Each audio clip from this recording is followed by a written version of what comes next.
A pessoal do Facebook também pode acompanhar aqui um pouco um trecho da nossa aula.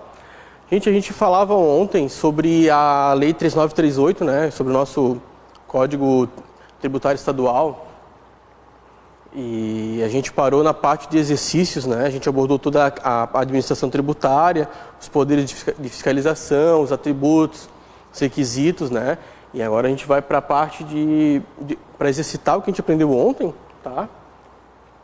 Também para esclarecer alguma dúvida, então sempre pode entrar em contato e esclarecer alguma situação que não ficou clara durante a aula, tá bom, gente? Gente, questão 59, tá?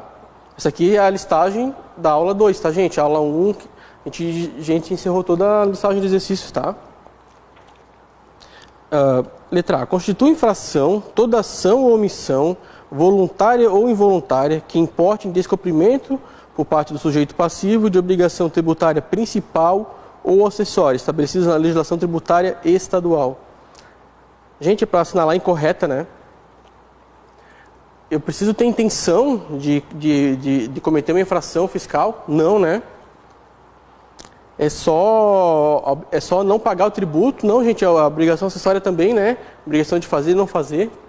Tá? A letra A está certa. B. As infrações para as quais não sejam previstas penalidades na legislação tributária serão punidas com multas graduadas com base no salário mínimo e no capital registrado do infrator. Sim, né, gente? A gente abordou ontem aquele quadro, né? Elas são multas, digamos, subsidiárias, né? Então não tem multa específica no ICMS, não tem multa específica no TCMD. A gente vai utilizar aquela graduação, aquelas 3 faixas com base no capital social, né? Calculado sobre o valor do salário mínimo, né? Tá certinho. C.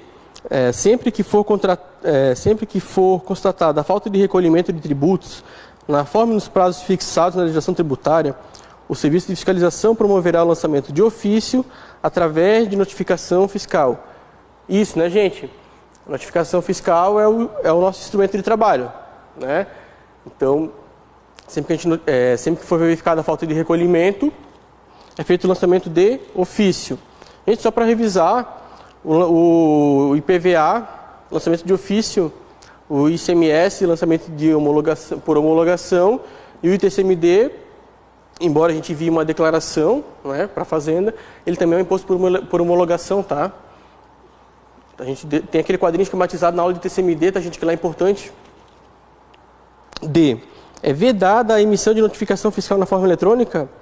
Falso, tá, gente? É permitido, tá? Na verdade, a tramitação eletrônica hoje de documentos, ela está presente em quase todos os processos administrativos, né? Então, tanto na emissão do documento fiscal, na autorização da nota fiscal eletrônica, o processo de consulta, o processo de reclamação e tal, todo ele é eletrônico, tá? A D está errada, é o gabarito. E prescinde de assinatura do notificante a notificação fiscal emitida por processo eletrônico, bem como os respectivos anexos, intimações e termos de início e encerramento de fiscalização. Gente, quem é o notificante? É o auditor fiscal, né? O que é prescinde? Prescinde é dispensa, né? Então, a assinatura do auditor, ela está dispensada nesses casos. Sim, né? A gente viu essa ressalva na lei, né? Dispensado nesses casos aí também está correta. 60, gente. A notificação fiscal conterá nome, domicílio tributário, endereço e número de inscrição do notificante? Não, gente, do notificado. Do sujeito passivo, né? As importâncias devidas a título de tributo, multa, juros e atualização monetária, em todos os casos? Não, gente. A gente vai ter quando for aplicado, tá bom? Quando for aplicável, não é em todos os casos. C. Intimação para o pagamento, que será de 30 dias. Contados da intimação ou contestação, com indicação do respectivo prazo e data do seu início. Isso, né, gente? A gente faz a notificação, a gente intima, né, para pagar ou para contestar. A C está correta. D. Indicação sucinta da origem e natureza do crédito mencionada genericamente à disposição de lei em que seja fundado. Não, gente, tem que ser a menção específica da lei, né? Qual, digamos, a infração ela está prevista em qual artigo, em qual legislação, tá? Tem que ser específico, né? sempre tem que garantir ali a ampla defesa e contraditória ao sujeito passivo, né? Então, isso ali é uma forma também de colaborar com a defesa do sujeito passivo, né? E a assinatura do notificado, seu representante legal ou proposto inidôneo. Gente, o documento fiscal, inidôneo, né? Mas o preposto tem que ser o quê? Tem que ser idôneo. Tem que ser legalmente constituído, né? Tem que ser alguém responsável de fato pelo estabelecimento ali, né? Se for o caso. 61. Sobre o domicílio tributário eletrônico do contribuinte, o DTEC, né? A. Trata-se de portal que será acessado por intermédio da página da Fazenda? Sim. Constitui espaço virtual de interação comunicacional entre a CEF e o sujeito passivo? Sim. Pode ser utilizado para cientificar o sujeito passivo de qualquer decisão final interlocutória em processo de seu interesse em tramitação na CEF? Sim, gente. Exatamente para isso, né?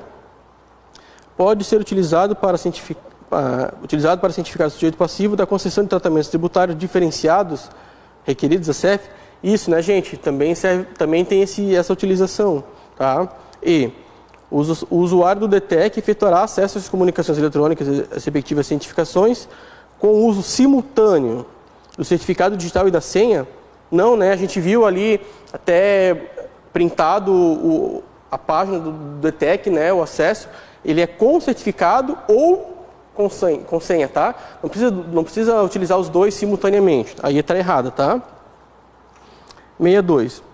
Com relação às disposições legais acerca da fiscalização, né, não está adequada a seguinte assertiva. A legislação tributária estadual, reguladora da competência dos poderes de autoridades administrativas em matéria de fiscalização, aplica-se apenas às pessoas jurídicas, contribuintes ou não, inclusive as que gozem de imunidade e isenção de caráter pessoal. A gente viu, ela é ampla, né? A pessoa física, a pessoa jurídica, contribuinte e não contribuinte, as imunes e as isentas, né? Aplica-se a todo mundo, tá bom? A letra A está errada, gente. B. A fiscalização de tributos estaduais é de competência privativa do Serviço de Fiscalização da Fazenda, exceto quanto à taxa judiciária. Gente, a gente fez questão ontem do último concurso de auditor de 2010, né? Essa aqui caiu, né? Então a taxa judiciária é uma exceção, tá? Será que cai a exceção? Ou cai a regra? Cai a exceção, né? C. Para efeitos da legislação tributária estadual, não tem aplicação quaisquer disposições legais excludentes ou limitativas do direito de examinar mercadorias, livros, arquivos, documentos, papéis e efeitos comerciais ou fiscais dos comerciantes, industriais ou produtores, ou das obrigações desses de exibi-lo. Isso, né, gente? A gente até viu que a 3938 ela é baseada no Código Tributário, o regulamento de normas gerais de tributário ela é baseado na 3938 e todos eles repetem esses itens, né, lá do final do Código Tributário. D. Sempre que o contribuinte intermediário de negócio se recusarem a exibir seus livros, arquivos, documentos, papéis e efeitos fiscais e comerciais, a fiscalização poderá lacrar os móveis ou depósitos onde possivelmente estejam os materiais exigidos. Gente, aquele exemplozinho ontem do galpãozinho, né? Que tinha a portinha fechada, né? Pode lacrar? Pode. Posso arrombar essa porta aqui? Dar com os dois pés na porta? Não, né? Aí tem que ir através do Ministério Público ali, conseguir uma exibição judicial, né? Tem que ter um mandado, né, gente? O agente do fisco que proceder ao presidir quaisquer diligência de fiscalização lavrará ou fará lavrar obrigatoriamente, sob sua assinatura, termos circunstanciados de início e de conclusão de cada uma delas, nas quais se consignarão, além do mais que seja, de interesse da fiscalização, as datas inicial e final do período fiscalizado e a relação dos livros e documentos comerciais fiscais exibidos. A gente conversou ontem sobre os efeitos, né? Por que tem que ter o termo de início, né? Por que tem que ter o termo de início? Por que é importante, né? Tem os efeitos, a denúncia espontânea, né? Tem a questão também da consulta, né? Que a gente não pode fazer, a gente vai ver a consulta logo em seguida, a gente não pode fazer consulta sobre uma situação que está sendo objeto de fiscalização, tá? Então por isso que a gente faz o termo de início. Importantíssimo isso aqui, tá? Então, o gabarito dessa aqui, gente, é a A, né? A está errada, porque não é só pessoa jurídica, né? Pessoa física também é fiscalizada. 63. A alternativa correta, tá? Considera-se a ação auxiliar de acompanhamento ou monitoramento a observação e avaliação do comportamento fiscal tributário do sujeito passivo mediante controle corrente do cumprimento de obrigações a partir da análise de dados econômicos apresentados ao fisco, sem que haja solicitação de novas informações. Gente, a gente também desenhou, né, ontem, como que a gente faz para não esquecer, né? A gente grava o A com A. Então, no acompanhamento, o auditor vai atrás da informação, né? Ele vai atrás, ele faz a visita em loco, ele faz procedimentos de auditoria, né? Então, A com A. Então, aqui na alternativa ele fala assim, que os dados foram apresentados ao fisco. Então, se eles foram apresentados, é um monitoramento, tá?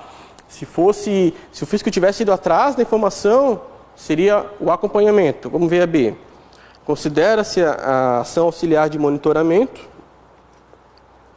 acompanhamento de monitoramento, a observação e avaliação do comportamento fiscal tributário do sujeito passivo, mediante controle corrente do cumprimento das obrigações a partir da análise de informações solicitadas pelo fisco para esse fim ou obtidas em visitação em loco, verificação de documentos, registro por amostragem, levantamento de indícios, processamento e análise de dados indicadores. Gente, é acompanhamento, né? Aquele é o A com A, tá bom? Se o fisco solicitou, se o fisco fez procedimentos de auditoria, ele está fazendo acompanhamento, tá? Essa é a diferença de um para outro. C. Será declarado devedor contumaz o contribuinte do ICMS que, relativamente a qualquer de seus estabelecimentos localizados no Estado, sistematicamente deixar de recolher no prazo regulamentar o imposto declarado na DIME, relativo a 10 períodos de apuração sucessivos ou não, nos últimos 12 meses, em valor superior ao fixado em regulamento, né, ou em valor fixado. Então, assim, gente, o devedor contumaz, o devedor habitual, né, são duas situações para um estabelecimento, tá? É 8 por 12, tá bom? Esse é o erro da questão. É 8 por 12 ou um valor superior, né? E quando for o conjunto dos estabelecimentos, vai ser a dívida ativa, né, em valor superior. Aí tem aquelas medidas de proteção ao fisco, né? O regime especial de fiscalização, tributação por operação, né? A gente viu as consequências, né? Então o erro aqui é porque quando ele pode atrasar 8 em 12, no máximo 7, digamos, né? Atrasou 8, ele já é considerado um devedor contumaz. Aí fica sujeito àquelas sanções, né? Não são bem sanções, mas elas são um tratamento que dificultam bastante a operação da empresa, né? Principalmente a tributação por operação, tá? Que ela atrapalha muito o fluxo de caixa da empresa. D. Será considerado devedor contumaz o contribuinte do ICMS que, relativamente à totalidade de seus estabelecimentos localizados no Estado, tiver créditos tributários inscritos em dívida ativa em valor inferior... Não, gente, em valor superior. Óbvio, né, gente? Então é estabelecido um teto para o conjunto dos estabelecimentos, né? Então a gente pode pegar um exemplo de uma empresa que tem vários, pegar uma Sadia da vida que tem vários estabelecimentos, né, no estado.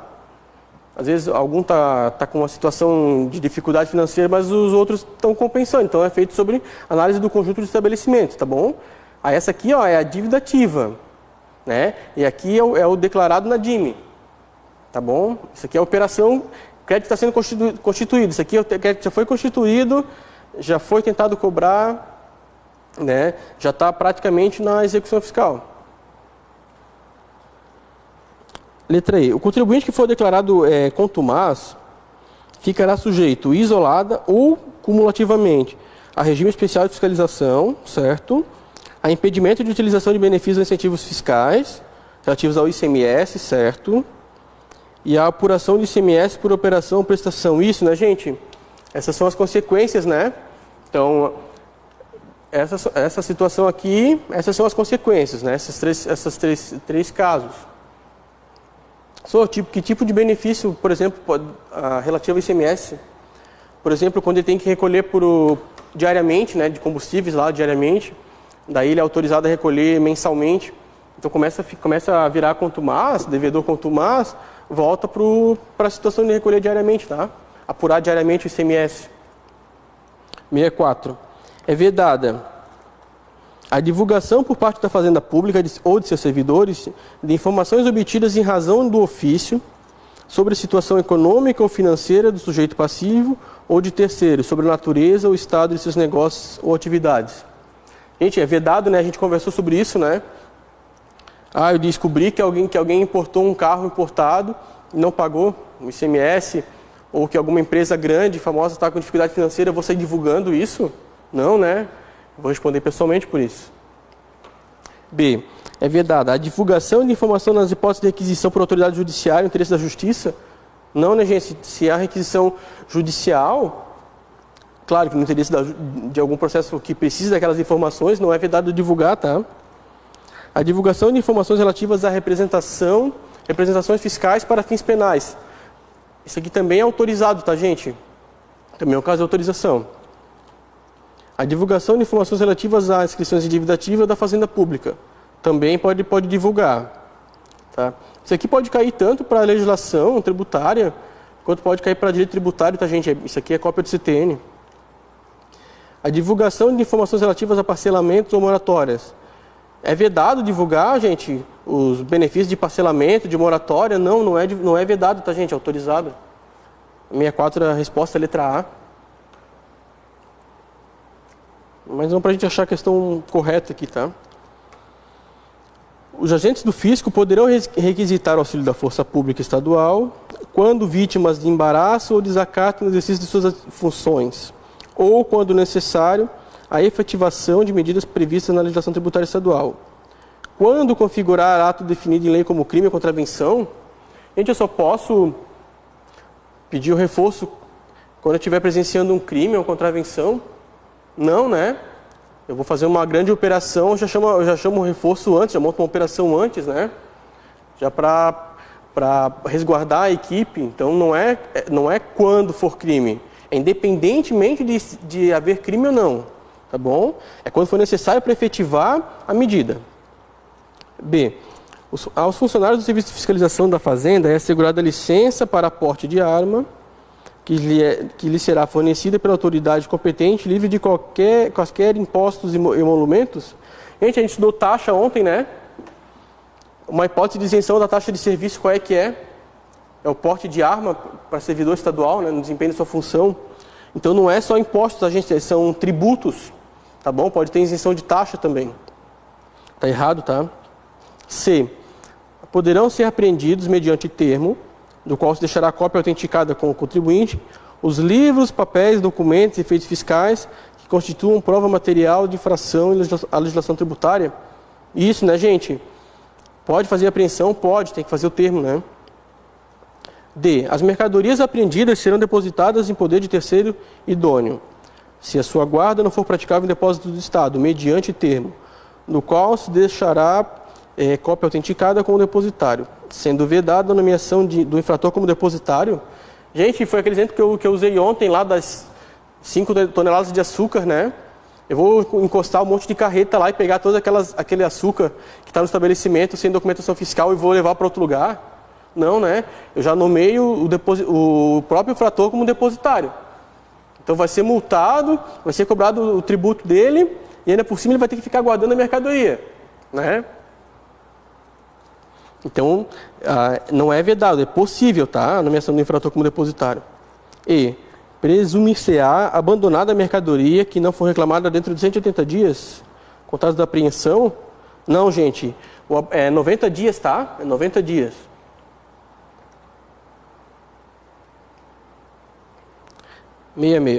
Com relação ao leilão de mercadorias apreendidas, assinale a alternativa incorreta. Então, assim, a gente teve a mercadoria ali, né, não foi reclamada, o fisco também não vai ficar guardando aquela mercadoria, né? O interesse dele é, de alguma forma, conseguir recuperar o crédito e as despesas. Então vai promover o leilão, né? Como é que é operacionalizado esse leilão? A venda em leilão será determinada pelo titular da unidade regional da Fazenda, que designará uma autoridade fiscal para presidi-la. Isso, né, gente? A venda em leilão será determinada pelo titular da unidade regional da Fazenda, que designará 2 funcionários fazendários para atuar como escrivão e como leiloeiro. Isso, também está previsto lá na 3938. Consideram-se arrematadas as mercadorias por quem oferecer maior lance? Exato, né, gente? Quem ofereceu maior lance. Desde que cumprido as praças, né, o valor do crédito e o valor da avaliação, né? A próxima alternativa já trata disso. Não serão consideradas arrematadas as mercadorias se o maior lance oferecido não atingir o preço de avaliação. Então aqui, gente, a gente vai ter 3 praças, né? Vou pagar aqui o redespacho.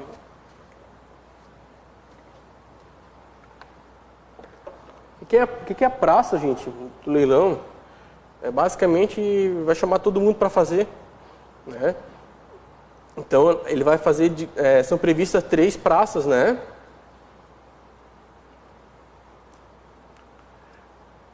A primeira é o valor da avaliação. Então, se uma mercadoria que, digamos, que esteja avaliada por um valor perto do valor real de mercado, e for uma mercadoria que tiver, de certa forma, a liquidez no mercado, né? A primeira praça ofereceu o maior lance, atingiu o valor de avaliação, ok. Mas em muitos casos, gente, a mercadoria ela não consegue atingir esse valor de avaliação, ou porque não tem comprador, ou porque o valor da avaliação ele está fora do que, digamos, os interessados se propuseram a pagar, né? Porque eles também têm que lucrar de alguma forma com essa mercadoria, se eles tiverem intenção de revender, né? Então, na segunda e terceira praças, gente, ele tem que atingir o valor do crédito tributário e as despesas, né? E as despesas do leilão e as despesas do depósito, tá?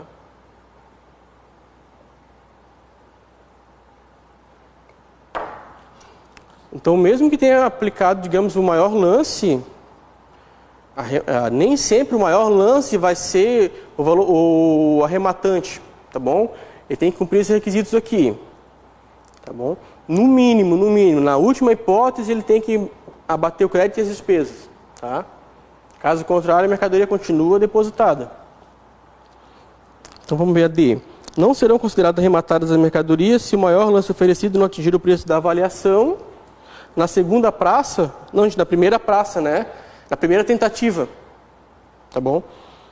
E não serão consideradas arrematadas as mercadorias se o maior lance oferecido não atingir o crédito tributário acrescido das despesas com leilão e depósito.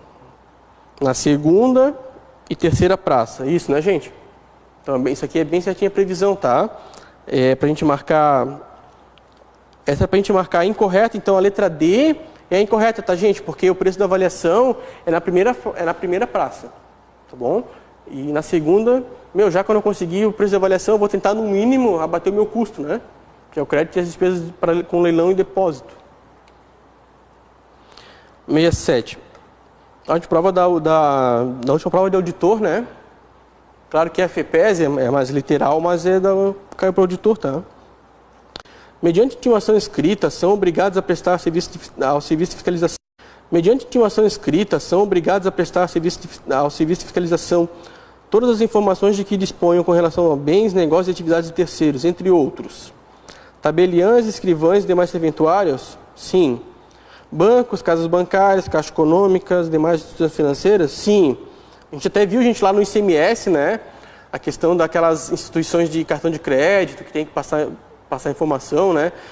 Instituições financeiras, elas até podem servir para embasar aquelas operações tributáveis, operações que seriam tributárias que não foram registradas, né? É um caso de elemento que pode servir para aquela presunção, tá? 3. As empresas de administração de bens, ok? E 4. Os inventariantes. Tá, aqui todos estão corretos, tá, gente? O inventariante, a gente estudou ontem, foi a primeira aula de ontem, o ITCMD, né? Então a gente viu ali a questão da sucessão, a abertura do processo de inventário, né? Do rolamento e do inventariante, né?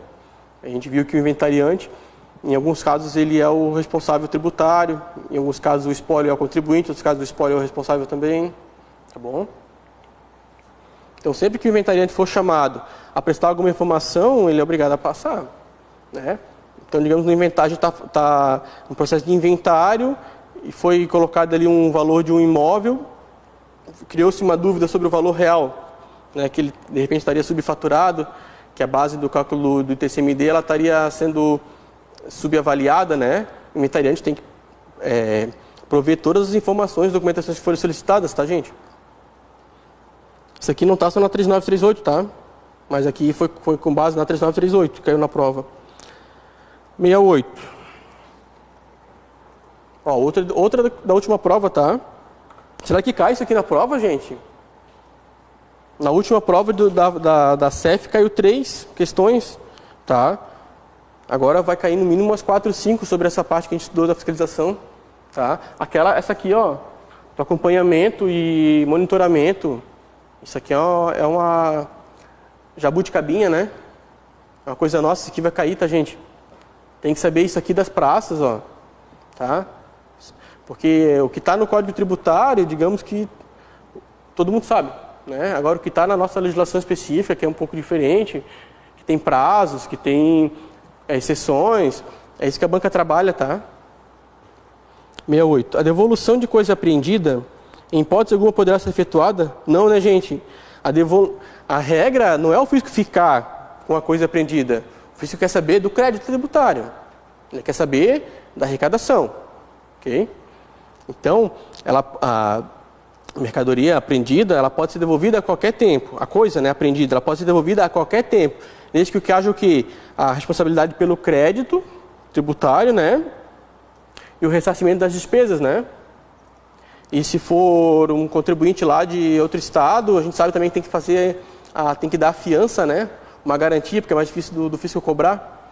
Então ele assume a responsabilidade do crédito e, além disso, ele presta uma fiança para garantir o crédito, né? B. Poderão ser apreendidos mediante termo do qual se deixará cópia autenticada com o contribuinte, livros, papéis, documentos e efeitos fiscais que constituam prova material de infração. Certo, né, gente? Isso aqui é bem literal, tá? Isso aqui é bem comum de cair, na verdade. C. Mercadorias existentes em estabelecimentos do contribuinte de terceiro ou em trânsito que constituam prova material de infração tributária não poderão ser objeto de apreensão. Gente, está fazendo a prova, a gente lê a B e a C, a gente já sabe que uma das duas é a resposta, né? Porque uma contradiz a outra, a C está errada, né, gente? Claro que sim. D. O apreensor de material que constitua prova de infração à legislação tributária deverá nomear o infrator do depositário? Não, né, gente? Ele poderá, né? Como eu falei, às vezes a banca troca o deverá pelo poderá e continua certo. Eles fazem errado. Aqui eles fizeram certinho, tá? Ele tem o quê? Tem o depósito próprio do Estado, tem um terceiro idôneo lá, né? E ele também pode nomear o infrator, né? A gente sempre lembra lá do açúcar, né? Não vai mandar encostar um monte de carreta ali para tirar a carga toda. Deixa a carga ali e faz o infrator ficar responsável. Lembrando que agora não é, o depositário infiel não é preso, né, gente? E o prazo para o proprietário do bem apreendido provar a regularização da situação da fazenda, sob pena de iniciar-se o processo destinado a leilão, é de 60 dias? Não, gente, é de 90 dias, né? Ele tem 90 dias para ir lá e dizer, ó, eu sou o dono, eu assumo o crédito tributário, eu vou responder pela infração. Tá? 69. Ó, mais uma da última prova de auditor, né? Letra A. É para assinalar a correta, tá? Toda omissão voluntária que importe em descumprimento... Tá, ele quer saber qual constitui infração à legislação tributária, né? Então ela vai brincar o quê? Vai trocar uma palavra, vai colocar uma informação incorreta, tá? Toda omissão voluntária que importe em descumprimento por parte do sujeito ativo de obrigação tributária principal estabelecida na legislação tributária estadual e municipal. Gente, isso aqui a gente está estudando a legislação estadual, né? Não faz sentido colocar municipal. Ah, professor, mas municipal também, infração também é. Né? Digamos que deva ter uma previsão dessa nos municípios. Tá? Mas a gente está tratando aqui com a literalidade, tá? 69b. Toda ação involuntária. Gente, é voluntária ou involuntária. Tá? Eu nem vou ler o resto. C. Toda ação ou omissão, voluntária ou involuntária, que importe descobrimento por parte do sujeito passivo de obrigação tributária principal ou acessória, estabelecida na legislação tributária estadual e municipal. De novo, municipal, gente. Ela está bem completinha, né? Aí a pessoa está com pressa e nem leu o municipal, já marca C e vai para a próxima, tá bom? D. Toda ação ou omissão, voluntária ou não, que importe descobrimento por parte do sujeito passivo de obrigação tributária, excetuadas as obrigações acessórias. Não, né, gente? É obrigação tributária principal, obrigação de pagar, obrigação tributária acessória, obrigação de fazer ou não fazer. Tá? As duas, ele está descumprindo a infração. A gente lembra de uma infração obrigação acessória, por exemplo, naquele adquirente do veículo lá do IPVA que a gente estudou ontem, né? No adquirente do veículo que não regulariza a situação em 30 dias, né? Ele está descumprindo a legislação tributária. Tá bom? Além de ter a questão do trânsito, das multas ali, mas ele também está descumprindo a infração tributária no que refere às obrigações acessórias. Tá bom? Mesmo que ele tenha pago, mesmo que o IPVA já esteja pago até o exercício seguinte, né? Mas se ele não foi lá e regularizou em 30 dias, ele já descumpriu. Tá bom? E toda ação ou omissão voluntária ou involuntária que importe em descumprimento por parte do sujeito passivo de obrigação tributária principal ou acessória, estabelecida em na legislação tributária estadual. Sim, né, gente? É uma questão bem literal e ela vai pelo cansaço, ela coloca a mais correta na letra E, né? Então essa aqui é a letra E, tá, gente? Que são aqueles nossos mapas, né? A gente vai começar a falar sobre o regulamento, o regimento de normas gerais de tributário. Como eu falei, ela é baseada na 3938. Mas eu vou dar uma paradinha, tá bom? Para a gente começar a teoria.